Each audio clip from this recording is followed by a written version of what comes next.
ನನ್ನ ಹೆಂಡತಿ 5 ಜನ ಅಣ್ಣಂದಿರಿಗೆ ಒಬ್ಬಳೇ ತಂಗಿಯಾಗಿದ್ದಳು. ಅವಳು ಮದುವೆಯಾದ ಮೇಲೆ ಅಪ್ಪ ಅಮ್ಮನ ಮನೆಗೆ ಅಂತ ಹೋಗಲಿಲ್ಲ. ಒಂದು ದಿನ ಇದ್ದಕ್ಕಿದ್ದಂತೆ ನಾನು ಅವಳನ್ನು ತವರು ಮನೆಗೆ ಕರೆದುಕೊಂಡು ಹೋಗಿದ್ದೆ. ಆಗ ಅವಳಿಗೆ ಅಲ್ಲಿ ಸಂತೋಷವೇ ಇರಲಿಲ್ಲ. ನಾನು ಮನೆಗೆ ಬಂದು ರಾತ್ರಿ ಮಲಗಿದ್ದಾಗ ಹೆಂಡತಿ ಅಳುತ್ತಿದ್ದ ಕನಸನ್ನೇ ಕಂಡೆ. ತಕ್ಷಣ ನನಗೆ ಭಯವಾಯಿತು ಮತ್ತು ನಾನು ಅದೇ ತಕ್ಷಣ ಅವಳ ತವರು ಮನೆಗೆ ಹೋದೆ. ಆದರೆ ಆ ಮನೆಗೆ ಬೀಗ ಹಾಕಲಾಗಿತ್ತು. ನಾನು ಅಲ್ಲಿಂದ ವಾಪಸ್ ಹೊರಟಿದ್ದಾಗ ಒಳಗಿನಿಂದ ಕಿರುಚುವ ಶಬ್ದಗಳು ಬರಲಾರಂಭಿಸಿದವು.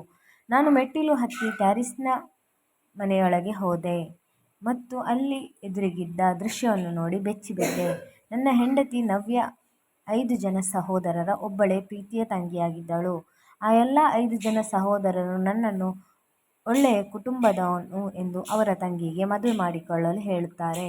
ನವ್ಯಾಳ ಅಣ್ಣ ಕಿಶೋರ್ ಅವರೇ ತನ್ನ ತಂಗಿ ನವ್ಯಾಳನ್ನು ಮದುವೆ ಮಾಡಿಕೊಳ್ಳಬೇಕೆಂದು ಹೇಳಿದಾಗ ನನ್ನ ಕಿವಿಗಳನ್ನು ನಾನೇ ನಂಬಲಾಗಲಿಲ್ಲ.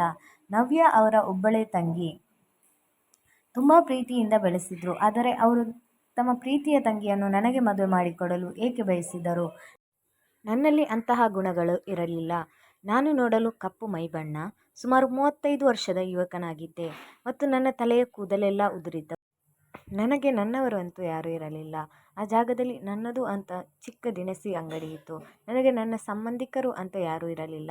ನನಗೆ ಹೆಣ್ಣು ಕೊಟ್ಟ ಮದುವೆ ಮಾಡಿಕೊಡಲು ಯಾರೂ ಸಿದ್ಧರಿರಲಿಲ್ಲ. ಯಾಕಂದರೆ ನಾನು ಮದುವೆಯ ಬಗ್ಗೆ ಅನೇಕ ಜನರೊಂದಿಗೆ ಮಾತನಾಡಿದ್ದೆ.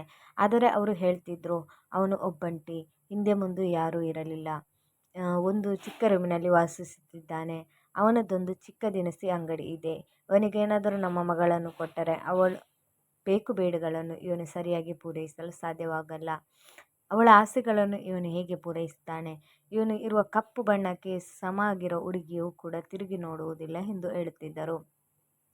ಆದರೆ ಕಿಶೋರ್ ಸಹೋದರಿ ಕುಟುಂಬವು ಇಡೀ ಊರಿನಲ್ಲಿ ತುಂಬ ಶ್ರೀಮಂತ ಕುಟುಂಬವಾಗಿತ್ತು. ಇಲ್ಲಿಯವರೆಗೆ ನಾನು ಅವಳನ್ನು ನೋಡಿರಲಿಲ್ಲ. ಯಾಕಂದರೆ ಅವಳು ಯಾವಾಗಲೂ ಅವಳ ಮುಖವನ್ನು ಮೇಲಿನಿಂದ ಮುಚ್ಚಿಕೊಂಡು ಹೋಗ್ತಿದ್ಲು. ಅಲ್ಲದೆ ಕಿಶೋರ್ ತಂಗಿಯನ್ನು ನೋಡುವ ಧೈರ್ಯವನ್ನು ಆ ಊರಿನ ಯಾವ ಹುಡುಗರೂ ಮಾಡುತ್ತಿರಲಿಲ್ಲ. ಯಾಕಂದರೆ ಅವಳ ಎಲ್ಲ 5 ಸಹೋದರರು ತುಂಬ ಧೈರ್ಯಶಾಲಿ ಮತ್ತು ಪ್ರಭಾವಿತರಾಗಿದ್ದರು. ಅವರು ಇಡೀ ಊರಿನ ಮೇಲೆ ಅಧಿಕಾರವನ್ನು ಹೊಂದಿದ್ರು ಮತ್ತು ಜನರು ಅವರನ್ನು ನೋಡಿ ಹೆದರುತ್ತಿದ್ದರು. ನವ್ಯ ಕಿಶೋರ್ ತಂಗಿ ಎಂದು ಎಲ್ಲರಿಗೂ ಗೊತ್ತಿತ್ತು ಮತ್ತು ನನಗೆ ಅವಳನ್ನು ನೋಡಲು ಪ್ರಯತ್ನಿಸುವ ಧೈರ್ಯವೂ ಕೂಡ ಇರಲಿಲ್ಲ.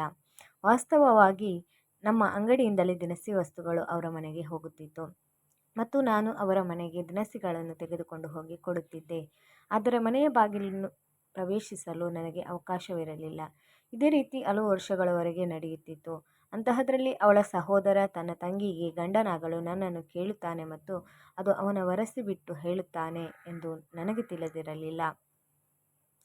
ನಾನು ಆಶ್ಚರ್ಯದಿಂದ ಕಿಶೋರ್ ಮುಖವನ್ನೇ ನೋಡುತ್ತಿದ್ದೆ ಮತ್ತು ನಾನು, ನೀವು ಏನು ಹೇಳ್ತಿದ್ದೀರಿ ಎಂದು ಕೇಳಿದೆ. ಆಗ ಅವರು, ನನ್ನ ತಂಗಿ ನವ್ಯಾಳನ್ನು ನಿನಗೆ ಮದುವೆ ಮಾಡಿಕೊಳ್ಳಬೇಕೆಂದಿದ್ದೇನೆ ಎಂದು ಹೇಳಿದನು. ನಾನು ಸ್ವಲ್ಪ ಹಿಂಜರಿಕೆಯಿಂದ, ನಾನು ಎಲ್ಲಿದ್ದೇನೆ ಮತ್ತು ನಿಮ್ಮ ಸಹೋದರಿಗೆ ನಾನು ಇದಕ್ಕೆ ಅರ್ಹನಲ್ಲ ಎಂದು ಹೇಳಿದೆ. ಆಗ ಕಿಶೋರ್ ಹೇಳಿದರು, ಇದು ನಮ್ಮ ಮತ್ತು ನಮ್ಮ ಸಹೋದರಿಯ ಒಪ್ಪಿಗೆಯಿಂದಲೇ ಆಗಿದೆ. ಶುಕ್ರವಾರ ಮಧ್ಯಾಹ್ನ ಸಾಕ್ಷಿಗಳನ್ನು ಮತ್ತು ಪಂಡಿತರನ್ನು ಕರೆದುಕೊಂಡು ಬನ್ನಿ ಎಂದು ಹೇಳಿದರು. ಇದನ್ನು ಕೇಳಿ ನನಗೆ ಆಘಾತವಾಯಿತು. ನಾನು ಕೇಳುತ್ತಿರುವುದನ್ನು ನಾನೇ ನಂಬಲಿಲ್ಲ. ಇದು ನಿಜವೇ? ನನಗೆ ನಂಬಲಾಗುತ್ತಿಲ್ಲ. ಇಷ್ಟು ಬೇಗ ಸಂಬಂಧ ಒಪ್ಪಿಗೆ ಆಯಿತೆ? ಇಷ್ಟು ಬೇಗ ಮದುವೆಯೇ? ಎಲ್ಲವೂ ಇಷ್ಟು ಬೇಗ ಆಯಿತಾ? ಎಂದರೆ ಅವರು ಸಂಬಂಧವನ್ನು ಅಂತಿಮಗೊಳಿಸಲಿಲ್ಲ, ಆದರೆ ನನಗೆ ಆದೇಶವನ್ನು ನೀಡಿದ್ದಾರೆ ಎಂದು ಅನಿಸುತ್ತಿತ್ತು. ಸರಿ, ನಾನು ನನ್ನ ಮನೆಗೆ ವಾಪಸ್ ಮರಳಿದೆ. ಆದರೆ ನನಗೆ ವಿಷಯದ ಬಗ್ಗೆ ಏನನ್ನೂ ಅರ್ಥ ಮಾಡಿಕೊಳ್ಳಲು ಸಾಧ್ಯವಾಗಲಿಲ್ಲ. ಆದರೆ ಅವರು ಸರಿಯಾಗಿ ಯೋಚನೆ ಮಾಡಿ ನಿರ್ಧಾರ ತೆಗೆದುಕೊಂಡಿದ್ದಾರಾ ಎಂದು ನನ್ನೊಳಗೆ ನನಗೆ ಗೊಂದಲವಿತ್ತು. ಅವರ ಏಕೈಕ ಮತ್ತು ಪ್ರೀತಿಯ ಸಹೋದರಿಯನ್ನು ಯಾಕೆ ನನಗೆ ಮದುವೆ ಮಾಡಿಕೊಡುತ್ತಾರೆ? ಅದೂ ಅಲ್ಲದೆ ನನ್ನಂತಹ ಬಡವನಿಗೆ ಮನೆತನದ ಮಗಳನ್ನೇ ಕೊಡಲು ಯಾರೂ ಸಿದ್ಧರಿಲ್ಲ. ಆದರೆ ಇವರು ನನಗೆ ಮದುವೆ ಮಾಡಿಕೊಳ್ಳಲು ಹೇಳುತ್ತಿದ್ದಾರಲ್ಲ. ಇದು ನನಗೆ ಒಂದು ಕಡೆ ಆಶ್ಚರ್ಯವಾದರೆ ಇನ್ನೊಂದು ಕಡೆ ಚಿಂತೆ ಮೂಡುವ ವಿಷಯವಾಗಿತ್ತು. ನಾನು ಮಧ್ಯರಾತ್ರಿಯವರೆಗೆ ಈ ಗೊಂದಲದಲ್ಲಿ ಮುಳುಗಿದ್ದೆ. ಅವನು ನನಗೆ ತನ್ನ ತಂಗಿಯನ್ನು ಏಕೆ ಮದುವೆಯಾಗಲು ಬಯಸುತ್ತಾನೆ? ಆಗ ನನ್ನ ಮನಸ್ಸಿಗೆ ಅನಿಸಿತು, ಬಹುಶಃ ಅವನ ತಂಗಿ ತುಂಬ ಸುಂದರವಾಗಿಲ್ಲ ಅಥವಾ ಅವಳು ಯಾವುದೇ ಸಂಬಂಧವನ್ನು ಒಪ್ಪುತ್ತಿಲ್ಲದಿರಬಹುದು. ಒಂದು ವೇಳೆ ಆ ಹುಡುಗಿ ಸುಂದರವಾಗಿಲ್ಲದಿದ್ದರೂ ಅವಳ ಬಳಿ ಇರುವ ಸಂಪತ್ತು ಮತ್ತು ಬಲಿಷ್ಠವಾದ 5 ಜನ ಸಹೋದರರನ್ನು ಪಡೆದಿರುವವಳು ಖಂಡಿತವಾಗಿಯೂ ಒಳ್ಳೆಯ ಸಂಬಂಧವನ್ನು ನೋಡಬಹುದು. ಅದನ್ನು ಬಿಟ್ಟು ನನ್ನನ್ನು ಏಕೆ ಆಯ್ಕೆ ಮಾಡಿದ್ದಾರೆ? ನಾನಂತೂ ಈ ಊರಿನಲ್ಲಿ ಸಾಮಾನ್ಯ ಹುಡುಗನಾಗಿದ್ದೆ. ಎಂದು ಇದೇ ರೀತಿ 2 ದಿನ ಯೋಚನೆ ಮಾಡಿದೆ.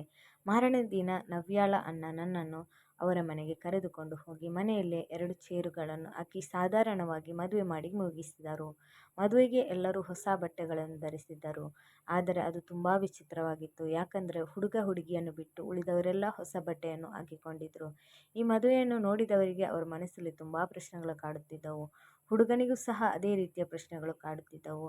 ಮದುವೆ ಮುಗಿದ ಬಳಿಕ ಗಂಡು ಹೆಣ್ಣಿಗೆ ಊಟ ಮಾಡಲು ಪಲಾವ್ ಕೊಡುತ್ತಾರೆ. ಆದರೆ ಪಲಾವ್ ಒಂದನ್ನು ಬಿಟ್ಟು ಬೇರೆ ಯಾವುದೇ ರೀತಿಯ ಆಹಾರವೇ ಇರಲಿಲ್ಲ. ಚಟ್ನಿಯಾಗಲಿ, ರಾಯ್ತ, ಉಪ್ಪಿನಕಾಯಿ, ಹೋಳಿಗೆ ಯಾವುದೂ ಇರಲಿಲ್ಲ. ಕೇವಲ ಪಲಾವ್ ಮಾತ್ರ ಬಡಿಸಿದ್ದರು. ಇದರಿಂದ ನನಗೆ ತುಂಬ ಬೇಸರವಾಯಿತು. ನಾನು ಈ ರೀತಿಯ ಮದುವೆಯನ್ನು ಎಲ್ಲಿಯೂ ಸಹ ನೋಡಿರಲಿಲ್ಲ. ಒಂದು ಮೆರವಣಿಗೆ ಇರಲಿಲ್ಲ. ಅಸಡ್ಡೆಯ ಸ್ವಾಗತವನ್ನು ಕೋರಿದರು. ಅದು ಅಲ್ಲದೆ ಇದು 5 ಜನ ಸಹೋದರರ ಒಬ್ಬಳೇ ತಂಗಿಯ ಮದುವೆಯಾಗಿತ್ತು. ಮದುವೆಯೆಲ್ಲ ಮುಗಿದ ಬಳಿಕ ನಾನು ಯೋಚಿಸಿದೆ, ಇಡೀ ಊರಿನವರನ್ನೆಲ್ಲ ಮದುವೆಗೆ ಕರೆಯುತ್ತಾರೆ, ಬಗೆ ಬಗೆಯ ಅಡುಗೆಗಳನ್ನು ಮಾಡುತ್ತಾರೆ ಎಂದು ಎಂದುಕೊಂಡಿದ್ದೆ. ಆದರೆ ಮದುವೆ ಈ ರೀತಿ ಆಗುತ್ತದೆ ಎಂದು ನಾನು ಅಂದುಕೊಂಡಿರಲಿಲ್ಲ. ವರದಕ್ಷಿಣೆಯ ಹೆಸರಲ್ಲಿ ₹1 ಬೇಡಿಕೆ ಇರಲಿಲ್ಲ. ನಂತರ ನವ್ಯ ಅವಳ ಲಗೇಜ್ನ ತೆಗೆದುಕೊಂಡು ನನ್ನ ಜೊತೆ ಹೊರಡುತ್ತಾಳೆ. ಮತ್ತೊಂದು ಆಶ್ಚರ್ಯವೇನೆಂದರೆ ನಾನು ಬಡವನಾಗಿದ್ದೆ. ನನ್ನ ಮನೆ ತುಂಬ ಚಿಕ್ಕದಾಗಿತ್ತು. ಆದರೆ ನವ್ಯಾಳ ಅಣ್ಣಂದಿರು ಅವಳ ಬಳಿ ಇರುವ ನಮ್ಮನ್ನು ಅವರ ಒಳ್ಳೆಯ ಕಾರಿನಲ್ಲಿ ಕಳಿಸಿಕೊಡುತ್ತಾರೆ ಎಂದುಕೊಂಡಿದ್ದೆ. ಆದರೆ ಅವರು ತುಂಬ ಅಜೀಬಾಗಿರುವ ಗಾಡಿಯಲ್ಲಿ ಕಳಿಸಿಕೊಟ್ಟರು. ನನ್ನ ಮನಸ್ಸಿನಲ್ಲಿರುವ ಎಲ್ಲ ಪ್ರಶ್ನೆಗಳಿಗೂ ನನ್ನ ಹೆಂಡತಿಯ ಬಳಿ ಉತ್ತರ ಕೇಳಬೇಕೆಂದು ನಾನು ಯೋಚಿಸಿದೆ. ಇದಕ್ಕೆಲ್ಲ ಕಾರಣ ಏನು? ಯಾಕೆ ಈ ರೀತಿಯೆಲ್ಲ ನಡೆಯಿತು? ನಾನಂದುಕೊಂಡೆ, ಆ ಹುಡುಗಿ ನೋಡಲು ಸುಂದರವಾಗಿಲ್ಲ, ಅಥವಾ ಹುಡುಗಿಗೆ ಹೆಚ್ಚು ವಯಸ್ಸಾಗಿರಬಹುದು, ಅಥವಾ ಒಳ್ಳೆಯ ಸಂಬಂಧಗಳು ಬಂದಿರುವುದಿಲ್ಲ ಎಂದು. ಅದಕ್ಕಾಗಿ ಅವರು ನನಗೆ ಮದುವೆ ಮಾಡಿಕೊಟ್ಟಿದ್ದಾರೆ ಎಂದು ತಿಳಿದುಕೊಂಡಿದ್ದೆ. ಈ ರೀತಿಯ ನೂರಾರು ಪ್ರಶ್ನೆಗಳು ನನ್ನ ಮನಸ್ಸಲ್ಲಿ ಸುಳಿದಾಡುತ್ತಿದ್ದವು. ಈಗ ನಾವು ಬಂದು ಮನೆಯನ್ನು ತಲುಪಿದೆವು. ಆಗ ನಾನು ನವ್ಯಾಳ ಕೈಯನ್ನು ಹಿಡಿದುಕೊಂಡೆ. ಆದರೆ ಅವಳು ತುಂಬ ನಡುಗುತ್ತಿದ್ದಳು, ಜೊತೆಗೆ ಸಾಕಷ್ಟು ಭಯಗೊಂಡಿದ್ದಳು. ನಾನು ಅವಳ ಕೈಯನ್ನು ಹಿಡಿದುಕೊಂಡು ಮನೆಯೊಳಗೆ ಕರೆದುಕೊಂಡು ಹೋದೆ. ಮನೆಯೊಳಗೆ ನನ್ನ ತಾಯಿಯ ಹಳೆಯ ಮಂಚ ಒಂದು ಇತ್ತು. ನಾನು ಅದನ್ನು ಸ್ವಲ್ಪ ದುಡ್ಡು ಖರ್ಚು ಮಾಡಿ ಪಾಲಿಷ್ ಮಾಡಿಸಿಕೊಂಡಿದ್ದೆ. ಮತ್ತು ನಾನು ನವ್ಯಾಳಿಗೆ ಹೇಳಿದೆ, ನೀನು ಈ ರೂಮಿನಲ್ಲಿ ಕುಳಿತುಕೊಳ್ಳಬಹುದು ಮತ್ತು ನಿನ್ನ ಮುಖದ ಪರದೆಯನ್ನು ತೆಗೆಯಬಹುದು ಎಂದು ಹೇಳಿದೆ. ಮತ್ತು ನಿನಗೆ ಹಸಿವಾಗಿದ್ದರೆ ಹೇಳು, ನಾನು ಏನನ್ನಾದರೂ ಮಾಡಿಕೊಡುತ್ತೇನೆ ಎಂದು ಹೇಳಿದೆ. ಯಾಕಂದರೆ ಅವಳು ಏನಾದರೂ ತಿಂದಿದ್ದಾಳಾ ಅಥವಾ ಹಸಿವೆಯಲ್ಲಿದ್ದಾಳಾ ಎಂದು ನನಗೆ ತಿಳಿದಿಲ್ಲ. ಅದನ್ನು ಕೇಳಿದ ನವ್ಯ ಹೊಟ್ಟೆ ಹಸಿವಿಲ್ಲ ಎಂದು ತಲೆ ಆಡಿಸುತ್ತಾಳೆ. ಆಗ ನಾನು ರೂಮಿನಿಂದ ಆಚೆ ಹೊರಟು ಹೋದೆ. ನನಗೆ ಇದು ತುಂಬ ವಿಚಿತ್ರವಾದ ಪರಿಸ್ಥಿತಿ. ಏನೂ ಅರ್ಥವಾಗಲಿಲ್ಲ. ಆದರೆ ಯಾಕೋ ಗೊತ್ತಿಲ್ಲ, ನನ್ನ ಮನಸ್ಸಲ್ಲಿ ಒಂದರ ಹಿಂದೆ ಒಂದು ಪ್ರಶ್ನೆಗಳು ಮೂಡುತ್ತವೆ. ಮೊದಲನೇ ಪ್ರಶ್ನೆ, ಕಿಶೋರ್ ಯಾಕೆ ಅವರ ತಂಗಿಯನ್ನು ನನ್ನ ಜೊತೆ ಮದುವೆ ಮಾಡಿದ್ದಾರೆಂದು ಅರ್ಥವಾಗಲಿಲ್ಲ. 2ನೇ ಪ್ರಶ್ನೆ, ಮದುವೆಯನ್ನು ಯಾಕೆ ಈ ರೀತಿ ಕದ್ದು ಮುಚ್ಚಿ ಮಾಡಿದರು ಎಂದು. ಮದುವೆಗೆ ಯಾವುದೇ ರೀತಿಯ ತಯಾರಿಯನ್ನು ಮಾಡಿರಲಿಲ್ಲ. ಮದುವೆಯಲ್ಲಿ ಯಾವುದೇ ಶಾಸ್ತ್ರ ಸಂಪ್ರದಾಯ ಇರಲಿಲ್ಲ. ಈ ರೀತಿ ಒಬ್ಬರ ಜೀವನದಲ್ಲಿ ನಡೆದಾಗ ಯಾವುದೇ ವ್ಯಕ್ತಿಯೂ ಕೂಡ ಗೊಂದಲಕ್ಕೊಳಗಾಗುತ್ತಾನೆ. ಅದೇ ರೀತಿ ನನಗೂ ಕೂಡ ಆಗುತ್ತಿತ್ತು. ಅವಳನ್ನು ಯಾಕೆ ನನ್ನ ಜೊತೆ ಮದುವೆ ಮಾಡಿದ್ರು ಎಂದು ಈಗಲೂ ನನಗೆ ಯೋಚನೆ ಕಾಡುತ್ತಿತ್ತು. ನಾನು ಈ ರೀತಿ ಮದುವೆ ಆಗಲು ಮಾನಸಿಕವಾಗಿ ಸಿದ್ಧನಿರಲಿಲ್ಲ. ಯಾಕಂದರೆ ನನಗೆ ಮದುವೆಗೂ ಮುಂಚೆ ಯೋಚನೆ ಮಾಡಲು ಸಿಕ್ಕಿದ್ದು ಕೇವಲ 8 ದಿನಗಳು ಮಾತ್ರ. ಯಾಕೆ ಅವರು ಇಷ್ಟು ಆತುರವಾಗಿ ದಿಢೀರನೆ ಮದುವೆಯನ್ನು ನಿಶ್ಚಯಿಸಿದರು ಎಂದು ನಾನು ಯೋಚಿಸುತ್ತಲೇ ಇದ್ದೆ. ಇದಕ್ಕೆಲ್ಲ ಉತ್ತರ ಸಿಗಬೇಕೆಂದರೆ ನಾನು ಈಗ ದಿವ್ಯಾಳ ರೂಮಿಗೆ ಹೋಗಲೇಬೇಕು. ಯಾಕಂದರೆ ಅವಳ ಬಳಿ ನನ್ನ ಪ್ರಶ್ನೆಗಳಿಗೆ ಎಲ್ಲ ಉತ್ತರ ಸಿಗುವುದು. ಆದರೆ ಈ ರಾತ್ರಿ ಈ ಪ್ರಶ್ನೆಗಳಿಗೆಲ್ಲ ಉತ್ತರವನ್ನು ಕೇಳುವುದು ಸೂಕ್ತವೇ ಅಥವಾ ಬೇಡವೇ ಎಂದು ಯೋಚಿಸುತ್ತಿದ್ದೆ. ಅದೇನೇ ಇರಲಿ, ಮದುವೆ ವಿಷಯದಲ್ಲಿ ನನಗೆ ಸ್ವಲ್ಪ ಆತ್ಮವಿಶ್ವಾಸದ ಕೊರತೆ ಇತ್ತು. ಯಾಕಂದರೆ ಬೇರೆಯವರು ನನ್ನನ್ನು ನೋಡಿದರೆ ಯಾರೇ ಆದರೂ ಮದುವೆಯಾಗಲು ನಿರಾಕರಿಸುತ್ತಿದ್ದರು. ನಾನು ಮದುವೆ ಆಗುತ್ತಿರುವುದು ನನಗೆ ದೊಡ್ಡ ವಿಷಯವಾಗಿತ್ತು. ಈಗ ಒಂದು ಹುಡುಗಿಯ ಜೊತೆ ಮಾತನಾಡುವುದು, ಅದು ಕೂಡ ಹೆಂಡತಿಯಾಗಿರೋಳ ಜೊತೆ, ನನಗೆ ತುಂಬ ಕಷ್ಟವಾಯಿತು. ನಂತರ ನಾನು ರೂಮಿನೊಳಗೆ ಹೋದೆ. ಆ ಸಮಯದಲ್ಲಿ ನವ್ಯ ಅವಳ ಮುಖದ ಪರದೆಯನ್ನು ತೆಗೆದಿದ್ದಳು.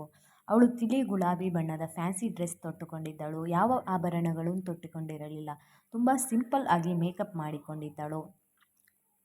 ನಾನು ಅವಳ ಪಕ್ಕದಲ್ಲಿ ಕುಳಿತುಕೊಂಡು ಒಮ್ಮೆ ಅವಳ ಮುಖವನ್ನೇ ನೋಡಿದಾಗ ದೊಡ್ಡ ಆಶ್ಚರ್ಯ ಕಾದಿತ್ತು. ಯಾಕಂದರೆ ಅವಳು ನೋಡಲು ತುಂಬ ಸುಂದರವಾಗಿದ್ದಳು. ಅವಳನ್ನು ನೋಡಿ ನನ್ನ ಕಣ್ಣುಗಳನ್ನು ನಾನೇ ನಂಬಲಾಗಲಿಲ್ಲ. ಯಾಕಂದರೆ ಅವಳು ತೀಡಿದ ಮುದ್ದಾದ ಗೊಂಬೆ ಅಂತಿದ್ದಳು. ನಾನು ಅವಳು ಈ ರೀತಿ ಇರಬಹುದು ಎಂದು ಯೋಚಿಸಿಯೇ ಇರಲಿಲ್ಲ. ಮತ್ತು ಇನ್ನೊಂದು ಆಘಾತಕಾರಿ ವಿಷಯವೇನೆಂದರೆ ಅವಳು ಕೇವಲ 20 ವರ್ಷದ ಚಿಕ್ಕ ಹುಡುಗಿಯಾಗಿದ್ದಳು. ನನಗೆ 36 ವರ್ಷ ವಯಸ್ಸಾಗಿತ್ತು. ನಾನು ಈಗ ಅವಳ ಮುಂದೆ ಮೂರ್ಖನಾಗಿ ಹೋಗಿದ್ದೆ. ಈಗ ನನ್ನ ತಲೆಯಲ್ಲಿ ಇನ್ನೂ ಅತಿ ಹೆಚ್ಚು ಪ್ರಶ್ನೆಗಳು ಹುಟ್ಟುಕೊಳ್ಳಲು ಶುರುವಾಯಿತು. ಯಾಕಂದರೆ ಇಷ್ಟು ಸುಂದರವಾಗಿರುವ ಇಷ್ಟು ಚಿಕ್ಕ ವಯಸ್ಸಿನ ಹುಡುಗಿಯನ್ನು ಅವರ ಅಣ್ಣಂದಿರು ನನಗೆ ಏಕೆ ಮದುವೆ ಮಾಡಿಕೊಟ್ಟರು? ನನಗೆ ಆಕರ್ಷಕವಾದ ವ್ಯಕ್ತಿತ್ವ ಇರಲಿಲ್ಲ. ಹೇಳಬೇಕೆಂದರೆ ನಾನು ಅವಳ ಮುಂದೆ ಸಂಪೂರ್ಣವಾಗಿ ಶೂನ್ಯವಾಗಿದ್ದೆ. ನಾನೀಗ ಮತ್ತಷ್ಟು ಮಾನಸಿಕವಾಗಿ ಗೊಂದಲಕ್ಕೆ ಒಳಗಾಗಿದ್ದೆ. ನಾನು ಇವಳ ಬಳಿ ಎಲ್ಲ ಪ್ರಶ್ನೆಗಳನ್ನು ಕೇಳಿಬಿಡಲು ಎಂದುಕೊಂಡೆ. ಆದರೆ ಅವಳನ್ನು ನೋಡುತ್ತಾ ಮೂಕನಾಗಿ ಕುಳಿತಿದ್ದೆ. ನಾನು ಅವಳನ್ನು ಈಗ ಹೇಗೆ ಪ್ರಶ್ನೆ ಕೇಳಲಿ? ಅವಳ ಸೌಂದರ್ಯವನ್ನು ನೋಡಿ ನಾನು ವಿಸ್ಮಿತನಾದೆ. ತಕ್ಷಣ ನಾನು ಮಂಚದ ಮೇಲಿಂದ ಎದ್ದು ನಿಂತೆ. ಬಹುಶಃ ಅವಳು ನನ್ನಿಂದ ಈ ಪ್ರತಿಕ್ರಿಯೆಯನ್ನು ನಿರೀಕ್ಷಿಸಿರಲಿಲ್ಲ. ಅವಳು ಒಮ್ಮೆ ನನ್ನತ್ತ ನೋಡಿದಳು. ಆಗ ನಾನು ನಾಚಿಕೆಯಿಂದ ನನ್ನ ಕಣ್ಣುಗಳನ್ನು ಕೆಳಗಿಳಿಸಿದೆ ಮತ್ತು ತೊದಲುತ್ತಾ, ನೀನು ನೋಡಲು ತುಂಬ ಸುಂದರವಾಗಿದ್ದೀಯಾ, ವಯಸ್ಸಿನಲ್ಲೂ ಕೂಡ ನನಗಿಂತ ತುಂಬ ಚಿಕ್ಕವಳಾಗಿದ್ದೀಯಾ ಎಂದು ಕೇಳಿದೆ. ನಾನು ಕೇಳಿದ ಪ್ರಶ್ನೆಗೆ ಅವಳು ನನ್ನತ್ತ ನೋಡಿ, ನನಗೆ ಏನೂ ಅರ್ಥವಾಗಿರಲಿಲ್ಲ ಎಂದು ಹೇಳಿದಳು. ಆಗ ನಾನು ಹೇಳಿದೆ, ನಾನು ನಿಮಗೆ ಯೋಗ್ಯವಾದವನಲ್ಲ. ನಿಜವಾಗಿಯೂ ನಾನು ಸುಳ್ಳು ಹೇಳುತ್ತಿಲ್ಲ, ಇರೋ ಸತ್ಯವನ್ನೇ ಹೇಳುತ್ತಿದ್ದೇನೆ. ಯಾಕಂದರೆ ನಾನು ಮತ್ತಷ್ಟು ಮಾನಸಿಕ ಗೊಂದಲಕ್ಕೆ ಒಳಗಾಗಿದ್ದೇನೆ ಎಂದು ಹೇಳಿದೆ. ಆಗ ಅವಳು ಹೇಳಿದಳು, ನೀವು ಏನು ಮಾತನಾಡುತ್ತಿದ್ದೀರಾ ಎಂದು ಕೇಳಿದಳು. ಆಗ ನಾನು ಆಶ್ಚರ್ಯದಿಂದ ಅವಳನ್ನೇ ನೋಡುತ್ತಿದ್ದೆ. ಯಾಕಂದರೆ ನನ್ನನ್ನು ನೋಡಿ ಅವಳು ಹೆಚ್ಚು ಆಶ್ಚರ್ಯ ಪಡಬೇಕಾಗಿತ್ತು. ಹೇಳಬೇಕೆಂದರೆ ಅವಳು ಕಣ್ಣೀರೇ ಹಾಕಬೇಕಿತ್ತು. ಯಾಕಂದರೆ ಅವಳ ಹಣೆಬರಹದಲ್ಲಿ ನನ್ನಂತಹ ವ್ಯಕ್ತಿಯನ್ನು ಮದುವೆಯಾಗುವುದಕ್ಕೆ ಬರೆದಿರುವುದರಿಂದ. ಅವಳು ಸುಂದರವಾದ ಮೈಬಣ್ಣ ಮತ್ತು ಸೌಂದರ್ಯವನ್ನು ಹೊಂದಿದ್ದಳು ಮತ್ತು ನಾನು ಕಪ್ಪು ಬಣ್ಣ ಹೊಂದಿರುವ ಸಾಮಾನ್ಯ ವ್ಯಕ್ತಿ. ಆದರೆ ಅವಳ ಮುಖದಲ್ಲಿ ಯಾವುದೇ ಆಶ್ಚರ್ಯವಾಗಲಿ ಗಾಬರಿಯಾಗಲಿ ಕಾಣಲಿಲ್ಲ. ನಾನು ಮಾತ್ರ ಅವರ ಬಗ್ಗೆ ಯೋಚಿಸುತ್ತಾ ಅಸಮಾಧಾನಗೊಂಡಿದ್ದೆ. ಆಗ ಅವಳು ನನ್ನನ್ನು ಕುಳಿತುಕೊಳ್ಳಿ ಎಂದು ಹೇಳಿದಳು. ಅವಳನ್ನು ನೋಡಿ ನನಗೆ ತಲೆ ಸುತ್ತುತ್ತಿದ್ದರೂ ಮನಸ್ಸನ್ನು ಹತೋಟಿಯಲ್ಲಿ ಇಟ್ಟುಕೊಂಡು ಎದುರಿಗಿದ್ದ ಕುರ್ಚಿಯ ಮೇಲೆ ಕುಳಿತುಕೊಂಡೆ. ಆದರೆ ನನಗೆ ಇನ್ನೂ ಅರ್ಥವಾಗಿರಲಿಲ್ಲ ಅವಳ ಅಣ್ಣ ಕಿಶೋರ್ ನನಗೆ ಏಕೆ ಅವಳನ್ನು ಮದುವೆ ಮಾಡಿಕೊಟ್ಟರು ಎಂದು. ಸಾಮಾನ್ಯ ಹುಡುಗಿ ನನ್ನಂಥವಳನ್ನು ಮದುವೆಯಾಗಲು ಒಪ್ಪಿದ್ದ ಅವಳನ್ನು ನನ್ನ ಹಣೆಬರಹ ಎಂದು ಒಪ್ಪಿ ಸಂತೋಷಪಡುತ್ತಿದ್ದೆ. ಆದರೆ ಇಷ್ಟು ಸುಂದರ ಮತ್ತು ಆಕರ್ಷಕ ಹುಡುಗಿಯ ಜೊತೆ ನನ್ನ ಮದುವೆ ಸ್ವತಃ ನನಗೆ ಅನಿಸುತ್ತಿದೆ. ನಾನು ನಿಜವಾಗಿಯೂ ಈ ಸಂಬಂಧಕ್ಕೆ ಅನ್ಯಾಯ ಮಾಡುತ್ತಿದ್ದೇನೆ ಎಂದು ಮತ್ತು ಹೇಳಿದೆ. ನನಗೆ ನಿಜವಾಗಿಯೂ ತಿಳಿದಿರಲಿಲ್ಲ ನೀವು ಇಷ್ಟು ಸುಂದರವಾಗಿದ್ದೀರಾ ಎಂದು. ನಿಮ್ಮ ಅಣ್ಣ ಕಿಶೋರ್ ನನಗೆ ಮದುವೆ ಮಾಡುತ್ತೇನೆ ಎಂದು ಹೇಳಿದಾಗ ನಾನು ನಿಮ್ಮನ್ನು ಸುಂದರವಾಗಿಲ್ಲ ಎಂದು ತಿಳಿದುಕೊಂಡಿದ್ದೆ. ಬಹುಶಃ ಚೆನ್ನಾಗಿಲ್ಲವೇನೋ ಎಂದು ಅಂದುಕೊಂಡಿದ್ದೆ. ಆದರೆ ನೀವು ಇಷ್ಟು ಸುಂದರವಾಗಿದ್ದೀರಾ, ವಯಸ್ಸಿನಲ್ಲೂ ಕೂಡ ನೀವು ನನಗಿಂತ ತುಂಬ ಚಿಕ್ಕವರಾಗಿದ್ದೀರಾ ಎಂದು ಹೇಳಿದೆ. ಆಗ ಅವಳಿಗೆ ನನ್ನ ಮುಖದಲ್ಲಿನ ಗೊಂದಲ ಅರ್ಥವಾಯಿತು. ಆಗ ದಿವ್ಯಾ ಹೇಳಿದಳು, ನನಗೆ ಈ ಮದುವೆಯಲ್ಲಿ ಯಾವುದೇ ಗೊಂದಲವಿರಲಿಲ್ಲ. ಯಾಕಂದರೆ ನಾನು ನಿಮ್ಮನ್ನು ಮದುವೆಗೆ ಮುಂಚೆನೇ ನೋಡಿದ್ದೆ ಎಂದಳು. ಅವಳ ಈ ಮಾತನ್ನು ಕೇಳಿ ನನಗೆ ಇನ್ನೂ ಆಶ್ಚರ್ಯವಾಯಿತು. ನನ್ನ ಮುಖನ ಮದುವೆಗೆ ಮುಂಚೆ ನೋಡಿ ಕೂಡ ಇವಳು ಒಪ್ಪಿಕೊಂಡಿದ್ದಾಳಾ ಎಂದು. ಯಾಕಂದರೆ ಬೇರೆ ಯಾವುದೇ ಹುಡುಗಿಯರು ನನ್ನ ಮುಖವನ್ನು ನೋಡಿ ಒಪ್ಪಿಕೊಳ್ಳುತ್ತಿರಲಿಲ್ಲ. ನಾನು ನೋಡಲು ಹೇಗಿದ್ದೆ ಅಂದರೆ ನನ್ನ 4 ಮುಂದಿನ ಹಲ್ಲು ಉಬ್ಬಾಗಿದ್ದವು. ನಾನು ಮಾತನಾಡುವಾಗ ನಗುವಾಗ ಆ ಹಲ್ಲುಗಳು ಎದ್ದು ಕಾಣುತ್ತಿದ್ದವು. ಅಷ್ಟು ಅಸಹ್ಯವಾಗಿದ್ದೆ. ನನ್ನ ಮುಖದಲ್ಲಿ ಸ್ವಲ್ಪವೂ ಕೂಡ ಲಕ್ಷಣ ಇರಲಿಲ್ಲ. ಇಷ್ಟೆಲ್ಲ ಇದ್ದರೂ ಇವಳು ನನ್ನನ್ನು ನೋಡಿ ಏಕೆ ಮದುವೆಗೆ ಒಪ್ಪಿಕೊಂಡಳು? ಈ ರೀತಿಯಾದ ಆಲೋಚನೆಗಳು ಬರಲಾರಂಭಿಸಿದವು. ಒಂದು ವೇಳೆ ಈ ಹುಡುಗಿಯ ಜೀವನದಲ್ಲಿ ಏನಾದರೂ ಸಂಭವಿಸಬಹುದಾ? ಅದಕ್ಕಾಗಿ ಇವರು ನನ್ನನ್ನು ಮದುವೆ ಮಾಡಿಕೊಳ್ಳಲು ಆಯ್ಕೆ ಮಾಡಿಕೊಂಡರಾ? ಬಹುಶಃ ಇದೇ ವಿಷಯ ನನ್ನನ್ನು ಮದುವೆಯಾಗಲು ಕಾರಣವಾಗಿರಬಹುದು. ಏಕೆಂದರೆ ಅಷ್ಟು ಸುಂದರವಾದ ತಂಗಿಯನ್ನು ಸಾಮಾನ್ಯ ವ್ಯಕ್ತಿ ಕೈಯಲ್ಲಿ ಕೊಡುವುದು ಸಾಧ್ಯವೇ ಇರಲಿಲ್ಲ. ಈ ಪ್ರಶ್ನೆಯನ್ನು ದಿವ್ಯಾಳನ್ನು ಕೇಳುವುದಕ್ಕೆ ನಾನು ಹಿಂಜರಿಯುತ್ತಿದ್ದೆ. ನಾನು ಹಾಗೆಯೇ ಕುರ್ಚಿಯ ಮೇಲೆ ಕುಳಿತುಕೊಂಡು ಮತ್ತು ಹೇಳಿದೆ, ನಿಮ್ಮ ಸಹೋದರರು ನನ್ನನ್ನು ಯಾಕೆ ನಿಮಗೆ ಮದುವೆ ಮಾಡುವುದಕ್ಕೆ ಆಯ್ಕೆ ಮಾಡಿಕೊಂಡರು ಎಂದು ನನಗೆ ಅರ್ಥವಾಗುತ್ತಿಲ್ಲ ಎಂದಾಗ ಅವಳು, ಯಾಕೆ ನೀವು ಅದನ್ನು ವಿರೋಧಿಸಿದ್ದೀರಿ ಎಂದು ಅವಳು ಉತ್ತರದ ಬದಲು ನನಗೆ ಪ್ರಶ್ನೆ ಕೇಳಲು ಪ್ರಾರಂಭಿಸಿದಳು ಮತ್ತು ಹೇಳಿದಳು, ನಾನು ತಿರಸ್ಕರಿಸಲು ನನಗೆ ಹೇಗೆ ಅರ್ಹತೆ ಇದೆ? ಆದರೆ ನನಗೆ ಅರ್ಥವಾಗುತ್ತಿಲ್ಲ. ನಿಮಗೇನಾದರೂ ಈ ರೀತಿಯ ಆಕ್ಷೇಪವಿದ್ದರೆ ನೀವು ನಿರಾಕರಿಸಬಹುದಿತ್ತು ಅಲ್ಲವೇ ಎಂದು ಹೇಳಿದಳು. ಇದನ್ನು ಹೇಳುವಾಗ ಅವಳ ಸ್ವರವು ತುಂಬ ಕಠಿಣವಾಯಿತು. ಆಗ ಅವಳು, ನಾನು ನಿನಗೆ ಇಷ್ಟವಾಗಲಿಲ್ಲವೇ, ಸುಂದರವಾಗಿಲ್ಲವೇ ಎಂದು ಕೇಳಲು ಪ್ರಾರಂಭಿಸಿದಳು. ಅವಳ ಮಾತನ್ನು ಕೇಳಿ ನನಗೆ ಇನ್ನಷ್ಟು ಆಶ್ಚರ್ಯವಾಯಿತು. ಈ ಹುಡುಗಿ ಹುಚ್ಚಿಯಾಗಿದ್ದಾಳಾ ಎಂದು ನಾನು ಅಂದುಕೊಂಡೆ. ಯಾಕಂದರೆ ಇವಳಿಗೆ ಕಣ್ಣುಗಳು ಚೆನ್ನಾಗಿದ್ದು ನನ್ನ ಮುಖ ಕುರುಪಾಗಿದೆ, ಅದು ಇವಳಿಗೆ ಕಾಣಿಸುತ್ತಿಲ್ವಾ ಎಂದುಕೊಳ್ಳುತ್ತಿದ್ದಾಗ ನಿಮ್ಮ ಗೊಂದಲವಾದರೂ ಏನು ಎಂದು ಕೇಳಿದಳು. ಆಗ ನಾನು ಹೇಳಿದೆ, ನಿಮ್ಮ ಅಣ್ಣಂದಿರು ದೊಡ್ಡ ಶ್ರೀಮಂತರು ಹಾಗೂ ಪ್ರಭಾವಿತರು ಆದರೂ ಕೂಡ ಅವರು ಯಾಕೆ ನನ್ನ ಜೊತೆ ನಿನ್ನ ಮದುವೆಯನ್ನು ಮಾಡಿಸಿದರು ಎಂದು ನನಗೆ ಇಲ್ಲಿಯವರೆಗೂ ಅರ್ಥವಾಗುತ್ತಿಲ್ಲ ಎಂದಾಗ ಅವಳು ಹೇಳಿದಳು, ನೀವು ಪದೇ ಪದೇ ಅದನ್ನೇ ಏಕೆ ಹೇಳುತ್ತಿದ್ದೀರಿ? ನನ್ನ ಮುಂದೆ ನಿಮ್ಮನ್ನು ನೀವೇ ಅವಮಾನ ಮಾಡಿಕೊಳ್ಳುತ್ತಿದ್ದೀರಿ. ಆದರೆ ನನ್ನ ಮನಸ್ಸಿನಲ್ಲಿ ನಿಮ್ಮ ಮೇಲೆ ತುಂಬ ಗೌರವವಿದೆ ಎಂದಾಗ ಅವಳ ಮಾತುಗಳು ನನಗೆ ಮತ್ತಷ್ಟು ಗೊಂದಲಕ್ಕೆ ಈಡಾಗುವಂತೆ ಮಾಡಿದವು. ಆಗ ನಾನು, ನಿನ್ನ ಜೀವನದಲ್ಲಿ ಯಾವುದಾದರೂ ದುರ್ಘಟನೆ ನಡೆದಿದೆಯೇ ಎಂದು ಕೇಳಿ ಸುಮ್ಮನಾದೆ. ಆಗ ಅವಳು, ನಿಮಗೆ ನನ್ನ ಚಾರಿತ್ರ್ಯದ ಮೇಲೆ ಅನುಮಾನವಿದೆಯೇ ಎಂದು ಕೇಳಿದಳು. ದೇವರ ಮೇಲೆ ಪ್ರಮಾಣ ಮಾಡುತ್ತೇನೆ, ನಿಮ್ಮ ಮೇಲೆ ನನಗೆ ಯಾವುದೇ ರೀತಿಯ ಸಂದೇಹವಿಲ್ಲ. ಆದರೆ ನನಗೆ ಇದೆಲ್ಲ ಸಂಕಟ ಉಂಟು ಮಾಡಿದೆ ಎಂದಾಗ ಅವಳು ತನ್ನ ಸುಂದರವಾದ ಕೈಯನ್ನು ನನ್ನ ಕೈಯಲ್ಲಿ ಇಟ್ಟಳು. ತಕ್ಷಣ ನಾನು ನನ್ನ ಕೈಯನ್ನು ಹಿಂದಕ್ಕೆ ಎಳೆದುಕೊಂಡೆ ಮತ್ತು ರೂಮಿನಿಂದ ಹೊರಗೆ ಹೋದೆ. ಪೂರ್ತಿ ದಿನ ನಾನು ರೂಮಿನೊಳಗೆ ಹೋಗಲೇ ಇಲ್ಲ. ಹೊರಗೆ ಜಗಲಿಯ ಮೇಲೆ ಒಂದು ಹಳೆಯ ಚಾಪೆಯನ್ನು ಹಾಕಿಕೊಂಡು ಅಲ್ಲೇ ಮಲಗಿದೆ. ಬೆಳಗ್ಗೆ ನಾನು ಎದ್ದಾಗ ಅಡುಗೆ ಮನೆಯಲ್ಲಿ ಕೆಲಸ ಮಾಡುತ್ತಿರುವಂತೆ ಶಬ್ದ ಕೇಳಿಸಿತು. ನಮ್ಮ ಅಡುಗೆ ಮನೆ ತುಂಬ ಚಿಕ್ಕದಾಗಿತ್ತು. ಅದು ನಡುಮನೆಗೆ ಅಟ್ಯಾಚ್ ಆಗಿತ್ತು. ನಾನು ತಕ್ಷಣ ಕಣ್ಣು ಬಿಟ್ಟು ನೋಡಿದಾಗ ನವ್ಯ ಬೆಳಗಿನ ತಿಂಡಿಯನ್ನು ರೆಡಿ ಮಾಡಿದ್ಲು. ನಾನು ಆಗ ಎದ್ದು ಕುಳಿತು ಮದುವೆಯಾದ ಮೊದಲ ರಾತ್ರಿ ಮದುಮಗಳೊಬ್ಬಳನ್ನೇ ರೂಮಿನಲ್ಲಿ ಬಿಟ್ಟು ಹೊರಗೆ ಬಂದು ಮಲಗಿದೆ ಎಂದು ತುಂಬ ದುಃಖವಾಯಿತು. ಆದರೆ 1 ವಾರದಿಂದ ನನ್ನ ತಲೆಯಲ್ಲಿ ಓಡುತ್ತಿದ್ದ ಪ್ರಶ್ನೆಗಳು ಹಾಗೇ ಉಳಿದಿದ್ದವು. ನಾನು ಆಗ ಅಡುಗೆ ಮನೆಗೆ ಹೋಗಿ, ನೀವೇನು ಮಾಡುತ್ತಿದ್ದೀರಿ? ನೀವೀಗ ಏನು ಅಡುಗೆ ಮಾಡುವುದು ಬೇಡ, ನಾನು ಹೊರಗಡೆಯಿಂದ ನಿಮಗೆ ತಂದು ಕೊಡುತ್ತೇನೆ. ನೀವು ನಿನ್ನೆ ಅಷ್ಟೇ ಮದುವೆಯಾಗಿ ನಮ್ಮ ಮನೆಗೆ ಬಂದಿದ್ದೀರಿ ಎಂದು ಹೇಳಿದೆ. ಆಗ ಅವಳು, ಪರವಾಗಿಲ್ಲ, ಏನೂ ತೊಂದರೆ ಇಲ್ಲ, ಸ್ವಲ್ಪ ದಿನ ಕಳೆದ ಮೇಲಾದರೂ ನಾನು ಮಾಡಬೇಕಲ್ಲವೇ? ಅದನ್ನು ಇವತ್ತಿನಿಂದಲೇ ಮಾಡಿದರೆ ಏನಾಗುತ್ತದೆ ಎಂದು ಹೇಳಿದಳು. ಮತ್ತು ನೀವು ಟೀ ಕುಡಿತಿದ್ದೀರಾ ಎಂದು ವಿಷಯ ಬದಲಾಯಿಸಿ ಕೇಳಿದಳು. ಆಗ ನಾನು, ಇವಳೆಂಥ ಹುಡುಗಿನಪ್ಪ, ಅರ್ಥನೇ ಆಗ್ತಿಲ್ವಲ್ಲ ಅಂದುಕೊಂಡು, ಸರಿ ಕುಡಿತೀನಿ ಮಾಡು ಎಂದು ಹೇಳಿದೆ. ನಂತರ ನಾವಿಬ್ಬರು ಕುಳಿತುಕೊಂಡು ತಿಂಡಿ ತಿಂದ್ವಿ. ಅವಳಿಗೆ ನನ್ನ ವಿಷಯದಲ್ಲಿ ಯಾವುದೇ ಅಭ್ಯಂತರವಿಲ್ಲದಿದ್ದರಿಂದ ನಾನು ನನ್ನ ಮನಸ್ಸಿನಲ್ಲಿದ್ದ ಪ್ರಶ್ನೆಗಳಿಗೆ ಉತ್ತರಗಳ ಬಗ್ಗೆ ಹೆಚ್ಚಾಗಿ ತಲೆಕೆಡಿಸಿಕೊಳ್ಳಬಾರದು ಎಂದುಕೊಂಡೆ. ಒಟ್ಟಿನಲ್ಲಿ ಅವಳು ಖುಷಿಯಾಗಿದ್ದರೆ ಸಾಕು ಅನಿಸ್ತಿತ್ತು ಮತ್ತು ನನ್ನ ಅದೃಷ್ಟಕ್ಕೆ ದೇವರಿಗೆ ಧನ್ಯವಾದ ಹೇಳಬೇಕು. ಇಂದು ರಾತ್ರಿ ನಾನು ರೂಮಿನಲ್ಲಿಯೇ ಮಲಗಿಕೊಂಡೆ ಮತ್ತು ನವ್ಯಳಿಗೆ ಉಡುಗೊರೆಯಾಗಿ ನನ್ನ ತಾಯಿಯ ಉಂಗುರವನ್ನು ಅವಳಿಗೆ ಹಾಕಿದೆ. ಅವಳು ಅದನ್ನು ನೋಡಿ ತುಂಬ ಖುಷಿಪಟ್ಟಳು. ಮದುವೆಯಾಗಿ 2 ದಿನಗಳಾದ ಮೇಲೆ ನವ್ಯ ಮನೆಯಲ್ಲಿ ಯಾರಾದರೂ ಬಂದು ಶಾಸ್ತ್ರೋಕ್ತವಾಗಿ ಮದುಮಗಳನ್ನು ಕೆಲವು ದಿನ ಅವರ ಮನೆಗೆ ಕರೆದುಕೊಂಡು ಹೋಗುತ್ತಾರೆ ಎಂದು ಅಂದುಕೊಂಡಿದ್ದೆ. ಆದರೆ ಯಾರೂ ಬರಲಿಲ್ಲ. ನನ್ನ ಹೆಂಡತಿ ಕೂಡ ಹೋಗಲು ಸಿದ್ಧರಿರಲಿಲ್ಲ. ನಾವು ಮತ್ತೆ ನವ್ಯ ಮನೆಯವರು ಒಂದೇ ಏರಿಯಾದಲ್ಲಿ ಇದ್ದರಿಂದ ನಾನು ಹೇಳಿದೆ, ನಿನ್ನನ್ನು ತವರು ಮನೆಗೆ ಬಿಟ್ಟು ಬರುತ್ತೇನೆ ಎಂದು ಹೇಳಿದೆ. ನಿಮಗೂ ತವರು ಮನೆಗೆ ಹೋಗಬೇಕೆಂಬ ಆಸೆ ಇರುತ್ತದೆ.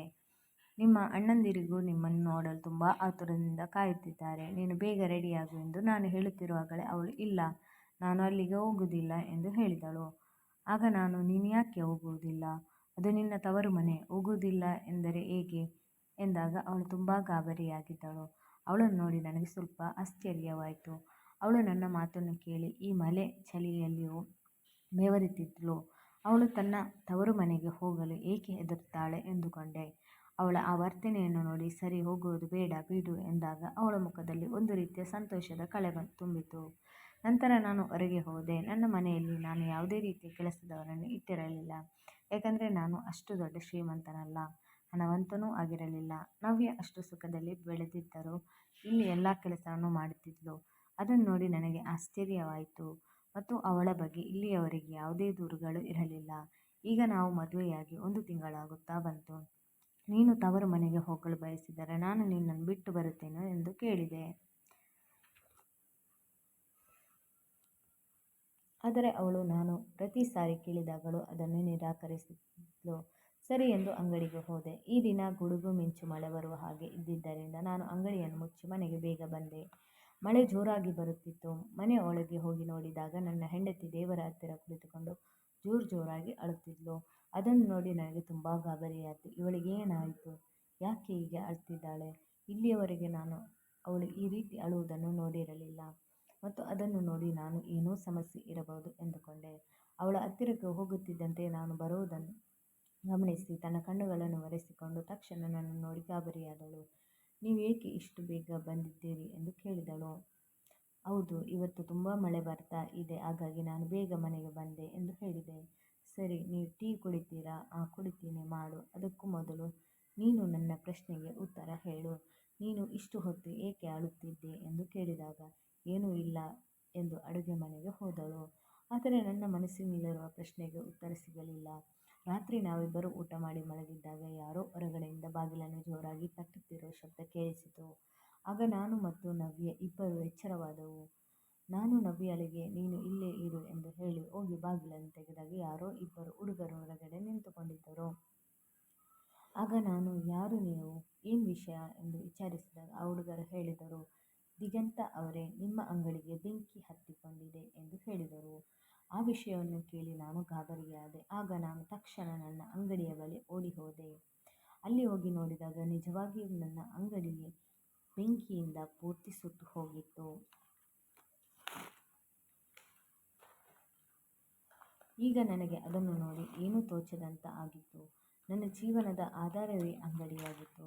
ಈಗ ನನಗೆ ಅದರಿಂದ ತುಂಬ ಲಾಸ್ ಆಗಿದೆ ಎಂದು ನಾನು ಬಿಕ್ಕಿ ಬಿಕ್ಕಿ ಅಳತೊಡಗಿದೆ. ನನಗೆ ಇದ್ದ ಒಂದೇ ಒಂದು ಅಂಗಡಿ ಕೂಡ ಸುಟ್ಟು ಹೋಯಿತಲ್ಲ ಎಂದು ತುಂಬ ಬೇಸರದಿಂದ ಮನೆಯಲ್ಲಿ ಉಳಿದುಕೊಂಡೆ. 2 ದಿನವಾದರೂ ಅಂಗಡಿಯ ಕಡೆ ಹೋಗಲು ಮನಸ್ಸು ಮಾಡಲಿಲ್ಲ. ಅಲ್ಲಿ ಹೋಗಿ ನೋಡುವುದಕ್ಕೂ ಏನೂ ಉಳಿದಿರಲಿಲ್ಲ. ನನ್ನಿಂದಾಗಿ ನನ್ನ ಹೆಂಡತಿ ಕೂಡ ತುಂಬ ನೊಂದುಕೊಂಡಳು. ಒಂದು ದಿನ ನಾನು ಹೀಗೆ ಹೊರಗೆ ಕುಳಿತು ಯೋಚಿಸುತ್ತಿದ್ದಾಗ ಅವಳು ನನ್ನ ಕೈಯನ್ನು ಹಿಡಿದುಕೊಂಡು, ನೋಡಿ, ಎಲ್ಲವೂ ಸರಿ ಹೋಗ್ತದೆ, ನೀವು ಚಿಂತೆ ಮಾಡಬೇಡಿ ಎಂದು ಹೇಳಿದಳು. ಆಗ ನಾನು, ಇನ್ನೆಲ್ಲಿ ಸರಿ ಹೋಗುವುದು ನವ್ಯ, ನನಗೆ ಇದ್ದುದು ಆಧಾರವಾಗಿ ಈ ಪುಟ್ಟ ಅಂಗಡಿ ಒಂದೇ, ಅದು ಕೂಡ ಈಗ ಸುಟ್ಟು ಹೋಯಿತು. ಒಂದು ಹೊತ್ತು ಊಟ ಮಾಡುವುದನ್ನು ಮನೆಯಲ್ಲಿ ಈಗ ತುಂಬ ಕಷ್ಟ ಆಗುತ್ತಿದೆ ಎಂದಾಗ ಅವಳು ತನ್ನ ಕೈಯಲ್ಲಿದ್ದ ಉಂಗುರವನ್ನು ತೆಗೆದು ನನಗೆ ಕೊಟ್ಟಳು. ನೀವು ಇದನ್ನು ಮಾರಿ ಅಂಗಡಿಗೆ ಸ್ವಲ್ಪ ಸಾಮಾನುಗಳನ್ನು ತೆಗೆದುಕೊಂಡು ಬನ್ನಿ ಎಂದು ಹೇಳಿದಳು. ಆಗ ನನಗೆ ತುಂಬ ಕೋಪ ಬಂತು. ನೀನು ಮಾಡುತ್ತಿರುವುದಾದರೂ ಏನು? ನನಗೆ ಇದರಿಂದ ನೀನು ಮುಜುಗರ ಪಡಿಸುತ್ತಿದ್ದೀಯಾ? ಈ ಉಂಗುರ ನನ್ನ ತಾಯಿಯದು. ಅವರ ನೆನಪಿಗಾಗಿ ನನ್ನ ಬಳಿ ಉಂಗುರವನ್ನು ಬಿಟ್ಟರೆ ಮತ್ತೇನೂ ಇಲ್ಲ. ಅದನ್ನು ಕೂಡ ನಾನು ಮಾರಿದರೆ ನನ್ನ ಜೀವವೇ ಹೋದಂತಾಗುತ್ತದೆ ಎಂದು ಹೇಳಿದೆ. ಆಗ ದಿವ್ಯಾ, ನೀವು ಇಷ್ಟೆಲ್ಲ ಕಷ್ಟಪಡುತ್ತಿದ್ದೀರಿ, ಬಂಗಾರದ ಉಂಗುರವನ್ನು ಇಟ್ಟುಕೊಂಡು ನಾನೇನು ಮಾಡಲಿ? ಅದರ ಪ್ರಯೋಜನವಾದರೂ ಏನು? ಅಮ್ಮ ಸದಾ ನಿಮ್ಮ ಮನಸ್ಸಿನಲ್ಲಿ ನೀವು ಇರುವವರೆಗೆ ಇದ್ದೇ ಇರುತ್ತಾರೆ. ಈಗ ನಮಗೆ ಉಳಿದಿರುವುದು ಇದು ಒಂದೇ ದಾರಿ ಎಂದು ಹೇಳಿದಳು. ಆಗ ನಾನು ಅವಳ ಮಾತಿಗೆ ಬೆಲೆ ಕೊಟ್ಟು ಆ ಉಂಗುರವನ್ನು ಸಿಟಿಗೆ ಹೋಗಿ ಮಾರಿದೆ. ಅದರಿಂದ ಬಂದ ಹಣದಿಂದಲೇ ಅಂಗಡಿಗೆ ಬೇಕಾದ ಸಾಮಾನುಗಳನ್ನು ತೆಗೆದುಕೊಂಡು ಬಂದೆ. ಆದರೂ ನನಗೆ ಇನ್ನೂ ಸ್ವಲ್ಪ ಹಣದ ಅವಶ್ಯಕತೆ ಇತ್ತು. ನಾನು ಗೊತ್ತಿರುವವರ ಬಳಿ ಸ್ವಲ್ಪ ಹಣವನ್ನು ಸಾಲವಾಗಿ ತೆಗೆದುಕೊಂಡೆ. ಮತ್ತೆ ವ್ಯಾಪಾರ ಮಾಡಲು ಶುರು ಮಾಡಿದೆ. ಆದರೆ ನನ್ನ ವ್ಯಾಪಾರದ ದುಡ್ಡೆಲ್ಲ ಸಾಲದವರ ಬಡ್ಡಿಗೆ ಸಾಕಾಗುತ್ತಿರಲಿಲ್ಲ. ಇನ್ನು ಮನೆ ನಡೆಸುವುದು ತುಂಬ ಕಷ್ಟವಾಗುತ್ತಿತ್ತು. ಕೆಲ ದಿನಗಳ ನಂತರ ಸಾಲಗಾರರು ಕೂಡ ಮನೆ ಮುಂದೆ ಬಂದು ಕೂಗಾಡುತ್ತಿದ್ದರು. ಬಾಯಿಗೆ ಬಂದ ಹಾಗೆ ಕೆಟ್ಟ ಶಬ್ದಗಳಿಂದ ಬೈತಿದ್ದರು. ಇದನ್ನು ನೋಡಿ ದಿವ್ಯಾ ಕೂಡ ತುಂಬ ದುಃಖಿಸುತ್ತಾ ಅಳುತ್ತಿದ್ದಳು ಮತ್ತು ಹೇಳಿದಳು, ನನ್ನ ಬಳಿ ಬೇರೆ ಯಾವುದಾದರೂ ಒಡವೆಗಳು ಇದ್ದಿದ್ದರೆ ನಿಮಗೆ ಕೊಟ್ಟು ಬಿಡುತ್ತಿದ್ದೆ. ಆಗ ನಿಮ್ಮ ಸಾಲ ತೀರಿ ಹೋಗುತ್ತಿತ್ತು. ಆದರೆ ನನ್ನ ಬಳಿ ಯಾವ ಒಡವೆಗಳೂ ಇಲ್ಲ ಎಂದು ತುಂಬ ದುಃಖಪಡುತ್ತಿದ್ದಳು. ನಂತರ ನಾನು ಯೋಚನೆ ಮಾಡಿದೆ, ಈಗ ನನ್ನೊಬ್ಬನಿಗೆ ಊಟ ತುಂಬಿಸುವುದು ನನ್ನ ಕೈಯಲ್ಲಿ ಕಷ್ಟವಾಗುತ್ತಿದೆ. ಹಾಗಿದ್ದಾಗ ನವ್ಯಾಳನ್ನು ನಾನು ಚೆನ್ನಾಗಿ ನೋಡಿಕೊಳ್ಳಲು ಆಗುವುದಿಲ್ಲ ಎಂದು ಕೆಲ ದಿನಗಳವರೆಗೆ ಅವಳನ್ನು ತವರು ಮನೆಗೆ ಕಳಿಸಬೇಕು ಎಂದು ತೀರ್ಮಾನ ಮಾಡಿದೆ. ಅವಳ ಬಳಿ ತವರು ಮನೆಗೆ ಕರೆದುಕೊಂಡು ಹೋಗುತ್ತೇನೆ ಎಂದು ಅವಳು ಬರುವುದಿಲ್ಲ ಎಂದು ಹೇಳುತ್ತಾಳೆ ಎಂದು ಅವಳಿಗೆ ಸುಳ್ಳು ಹೇಳಿ ನೀನು ರೆಡಿಯಾಗು, ಹೊರಗೆ ಹೋಗೋಣ ಎಂದೆ. ಆಗ ಅವಳು ಎಲ್ಲಿಗೆ ಎಂದು ಕೇಳಿದಳು. ನಾನು ಹೇಳುತ್ತೇನೆ, ಈಗ ಏನನ್ನು ಕೇಳಬೇಡ, ರೆಡಿಯಾಗು ಎಂದು ಹೇಳಿದೆ. ಅದರಂತೆ ಅವಳು ಕೂಡ ರೆಡಿಯಾಗಿ ಬಂದಳು. ನಾನು ಅವಳನ್ನು ಕರೆದುಕೊಂಡು ಅವಳ ತವರು ಮನೆ ಬಳಿ ಹೋದಾಗ ಅವಳ ಮುಖದಲ್ಲಿ ಬೇಸರ ಕಾಣಿಸಿತು. ನಾನು ಅವರ ಮನೆಯ ಬಾಗಿಲನ್ನು ತಟ್ಟುತ್ತಿದ್ದೆ. ಆಗ ಕಿಶೋರ್ ಮನೆಯ ಬಾಗಿಲನ್ನು ತೆಗೆದ. ಅವಳನ್ನು ನೋಡಿ ತಕ್ಷಣ ಅವನ ಹಣೆಯ ಮೇಲೆ ನೆರಿಗೆಗಳು ಕಾಣಿಸಿದವು. ಆಗ ಅವನು ಪಕ್ಕಕ್ಕೆ ಸರಿದು, ನೀವು ಹೊರಗೆ ಏಕೆ ನಿಂತುಕೊಂಡಿದ್ದೀರಿ, ಒಳಗೆ ಬನ್ನಿ ಎಂದು ಹೇಳಿದ.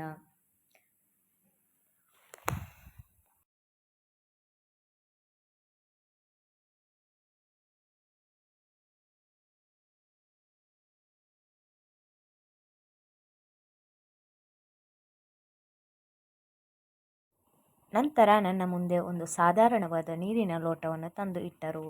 ನವ್ಯ ತನ್ನ ಅಣ್ಣಂದಿರನ್ನೆಲ್ಲ ತುಂಬ ಕೋಪದಲ್ಲಿ ನೋಡುತ್ತಿದ್ದಳು. ಆಗ ನಾವು ಮದುವೆಯಾಗಿ ಹೋದಾಗಿನಿಂದ ನೀವು ನವ್ಯಾಳನ್ನು ನೋಡುವುದಕ್ಕೆ ಆಗಲಿಲ್ಲ. ಮದುವೆಯಾಗಿ 2 ತಿಂಗಳು ಆಗ್ತಾ ಬಂತು. ನೀವು ಕೂಡ ಅವಳನ್ನು ನೋಡೋದಕ್ಕೆ ಕಾಯ್ತಾ ಇರ್ತೀರಿ ಅಂತ ತಿಳಿದುಕೊಂಡು ಅವಳನ್ನು ಇಲ್ಲಿ ಬಿಟ್ಟು ಹೋಗಲು ಬಂದೆ ಎಂದಾಗ ಯಾರ ಮುಖದಲ್ಲೂ ಸಂತೋಷವಿರಲಿಲ್ಲ. ನಾನು ಅವರ ಮನೆಗೆ ಹೋಗಿ 20 ನಿಮಿಷಗಳಾಗಿತ್ತು. ಆದರೆ ಯಾರೂ ಕೂಡ ನನ್ನನ್ನು ಕಾಫಿ ಕುಡಿತೀರಾ ಅಥವಾ ಊಟ ಮಾಡ್ತೀರಿ ಅಂತ ಸಹ ಕೇಳಲಿಲ್ಲ. ದಿವ್ಯಾಳನ್ನು ಅಲ್ಲೇ ಬಿಟ್ಟು ನಂತರ ನಾನು ಮನೆಗೆ ಬಂದೆ. ರಾತ್ರಿ ಮನೆಯಲ್ಲಿ ಒಬ್ಬನೇ ಮಲಗಿಕೊಂಡಾಗ ನನ್ನ ಕನಸಿನಲ್ಲಿ ನವ್ಯ ಅಳುತ್ತಿರುವ ಮುಖ ನನಗೆ ಕಾಣಿಸಿತು. ಆಗ ದಿವ್ಯಾ ಅಳುತ್ತಾ ದಿಗನ್ ನನ್ನ ಕಾಪಾಡಿ, ಇವರು ನನ್ನ ಕೊಂದು ಬಿಡುತ್ತಾರೆ ಎಂದು ಕೂಗುತ್ತಿರುವ ಕನಸು ಬಿತ್ತು. ಆಗ ನಾನು ತಕ್ಷಣ ನಿದ್ದೆಯಿಂದ ಎದ್ದು ಕೂತು ಯೋಚನೆ ಮಾಡಿದೆ. ನವ್ಯ ಮನೆ ತುಂಬ ದೂರ ಏನೂ ಇಲ್ಲ ಎಂದು ಚಪ್ಪಲಿಯನ್ನು ಹಾಕಿಕೊಂಡು ಸೀದಾ ನವ್ಯಾಳ ಮನೆ ಹತ್ತಿರ ಹೋದೆ. ಆದರೆ ನವ್ಯ ತವರು ಮನೆಯ ಬಾಗಿಲಿಗೆ ಬೀಗ ಹಾಕಲಾಗಿತ್ತು. ಇದರಿಂದ ನಾನು ತುಂಬ ಭಯಭೀತನಾದೆ. ಇಲ್ಲಿಯವರೆಗೂ ಎಂದಿಗೂ ಆ ಮನೆಯ ಬೀಗವನ್ನು ಹಾಕಿರಲಿಲ್ಲ. ಈ ಮನೆಯಲ್ಲಿ ಯಾರಾದರೂ ಒಬ್ಬರು ಇದ್ದೇ ಇರುತ್ತಿದ್ದರು. ನವ್ಯಾಳ ಬಳಿ ಫೋನು ಕೂಡ ಇದೆ. ಆದರೆ ಎಲ್ಲಿಗಾದರೂ ಹೋಗುತ್ತಿದ್ದರೆ ಅವಳಾದರೂ ನನಗೆ ಹೇಳಬಹುದಿತ್ತಲ್ಲ. ಆದರೆ ಅವಳು ಕೂಡ ಫೋನ್ ಮಾಡಿಲ್ಲ ಎಂದು ನಾನು ಮನೆಗೆ ವಾಪಸ್ ಬರುತ್ತಿದ್ದಾಗ ಮನೆಯೊಳಗಿಂದ ಯಾರೋ ಅಳುತ್ತಿರುವ ಶಬ್ದ ಕೇಳಿಸಿತು. ಮತ್ತೆ ಜೋರಾಗಿ ಹೊಡೆಯುತ್ತಿರುವ ಶಬ್ದಗಳು ಕೂಡ ಕೇಳಿಸುತ್ತಿತ್ತು. ಆದ್ದರಿಂದ ನಾನು ಗಾಬರಿಗೊಂಡು ಅಲ್ಲಿದ್ದ ದೊಡ್ಡ ಗೋಡೆಯ ಮೇಲೆ ಹತ್ತಿ ಕಿಟಕಿಯಿಂದ ಇಣುಕಿ ನೋಡಿದೆ. ನಾನು ಒಳಗೆ ಏನು ನಡೆಯುತ್ತಿದೆ ಎನ್ನುವುದನ್ನು ನೋಡಲೇಬೇಕಾಯಿತು. ಆದರೆ ನನಗೆ ಅಲ್ಲಿ ಸರಿಯಾಗಿ ನಿಂತುಕೊಳ್ಳಲು ಆಗುತ್ತಿರಲಿಲ್ಲ.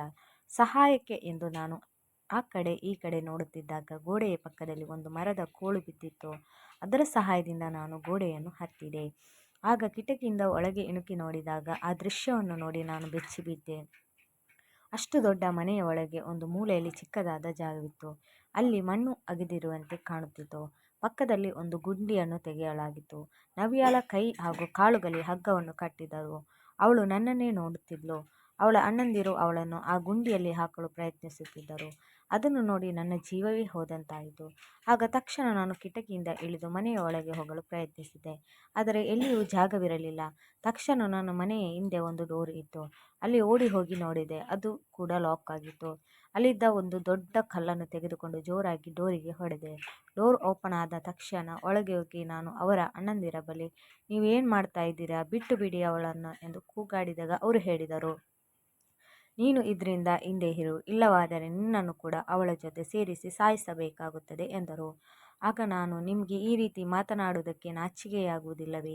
ಅವಳು ನಿಮ್ಮ ಸ್ವಂತ ತಂಗಿ, ನನ್ನ ಹೆಂಡತಿ ಕೂಡ. ಅವಳ ಜೊತೆ ಈ ರೀತಿ ನಡೆದುಕೊಳ್ಳುತ್ತಿರಲಿಲ್ಲ, ಛೇ ಎಂದು ಅವಳ ಕೈ ಕಾಲುಗಳನ್ನು ಹಗ್ಗವನ್ನು ಬಿಚ್ಚಿದೆ. ಆದರೆ ಯಾಕೆ ಅವರು ಹಾಗೆ ಮಾಡುತ್ತಿದ್ದಾರೆ ಎಂದು ನನಗೆ ತಿಳಿದಿರಲಿಲ್ಲ. ಸ್ವಂತ ತಂಗಿಯ ಜೊತೆ ಈ ರೀತಿಯ ಕೃತ್ಯವನ್ನು ನೀವು ಮಾಡುತ್ತಿದ್ದೀರಲ್ಲ, ಈಗ ನೀವು ಅವಳನ್ನು ಬಿಟ್ಟರೆ ಸರಿ, ಇಲ್ಲದಿದ್ದರೆ ನಾನು ಜೋರಾಗಿ ಕೂಗಿ ಊರಿನವರನ್ನೆಲ್ಲ ಸೇರಿಸುವ ಹಾಗೆ ಮಾಡುತ್ತೇನೆ. ನಾನು ಕಲ್ಲಿನಿಂದ ಹೊಡೆದ ಡೋರ್ ಬಳಿಗೆ ಓಡಿದೆ. ಆಗ ಅವರು ನಾನು ಮನೆಯಿಂದ ಆಚೆ ಹೋಗಿದ್ದನ್ನು ನೋಡಿ ಸ್ವಲ್ಪ ಹೆದರಿಕೊಂಡು ನವ್ಯಾಳನ್ನು ಬಿಟ್ಟರು. ತಕ್ಷಣ ಅವಳು ನನ್ನ ಬಳಿ ಓಡಿ ಬಂದಳು. ಆಗ ನಾನು ಅವಳನ್ನು ಕೇಳಿದೆ, ಇವರೇಕೆ ನಿನ್ನ ಜೊತೆ ಈ ರೀತಿ ನಡೆದುಕೊಳ್ಳುತ್ತಿದ್ದಾರೆ ಎಂದಾಗ ನವ್ಯ ಹೇಳಿದರು, ಇವರೆಲ್ಲ ನನ್ನ ಆಸ್ತಿಯನ್ನು ಹೊಡೆದುಕೊಳ್ಳಲು ಈ ರೀತಿ ಮಾಡುತ್ತಿದ್ದಾರೆ.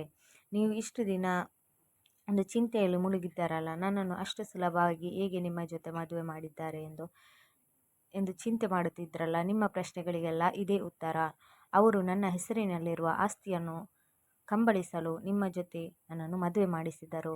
ಓದು ಬರಹ ಗೊತ್ತಿಲ್ಲದವನಾದರೆ ಆಸ್ತಿಯನ್ನು ಕೇಳಲು ಬರೋದಿಲ್ಲ, ಹೇಗೋ ನಿಮ್ಮನ್ನು ಯಾಮಾರಿಸಬಹುದು ಎಂದು ನಿಮ್ಮ ಜೊತೆ ಮದುವೆ ಮಾಡಿಸಿದ್ರು. ಅಲ್ಲದೆ ನೀನು ಅವರನ್ನು ಎದುರಿಸಿ ನಿಲ್ಲುವ ಧೈರ್ಯ ಕೂಡ ಇಲ್ಲ ಎನ್ನುವುದು ಗೊತ್ತಾಗಿ ಅವರು ಈ ಕೆಲಸವನ್ನು ಮಾಡಿದ್ದಾರೆ ಎಂದು ಹೇಳಿದರು. ಈ ಮಾತನ್ನು ಕೇಳಿ ನನಗೆ ತುಂಬ ದುಃಖವಾಯಿತು. ನಾನು ತಕ್ಷಣ ನವ್ಯಾಳನ್ನು ಅಲ್ಲಿಂದ ಮನೆಗೆ ಕರೆದುಕೊಂಡು ಬಂದೆ ಮತ್ತು ನವ್ಯಾಳನ್ನು ಕೇಳಿದೆ, ನಿನಗೇನಾದರೂ ತೊಂದರೆಯಾಗಿದೆಯೇ, ನೀನೇಕೆ ಅವರ ಆಸ್ತಿಯನ್ನು ಕೇಳಿದೆ ಎಂದು. ಆಗ ಅವಳು ಹೇಳಿದಳು, ನನ್ನ ತಂದೆ ತಾಯಿ ಇರುವ ಆಸ್ತಿಯನ್ನೆಲ್ಲ ನನ್ನ ಹೆಸರಿಗೆ ಮಾಡಿದ್ದರು. ನಾನು ಅದನ್ನು ಮದುವೆ ಸಮಯದಲ್ಲಿ ನನ್ನ ಅಣ್ಣಂದಿರಿಗೆ ಪೂರ್ತಿಯಾಗಿ ಬರೆದುಕೊಟ್ಟು ಬಿಟ್ಟೆ. ಹೊರ ಜಗತ್ತಿಗೆ ನನ್ನ ಅಣ್ಣಂದಿರು ನನ್ನ ಮೇಲೆ ತುಂಬ ಪ್ರೀತಿ ಇಟ್ಟುಕೊಂಡಿದ್ದಾರೆ ಎನ್ನುವ ಹಾಗೆ ತೋರಿಸಿಕೊಂಡಿದ್ದಾರೆ. ಆದರೆ ನಿಜವಾದ ವಿಚಾರವೇ ಬೇರೆ.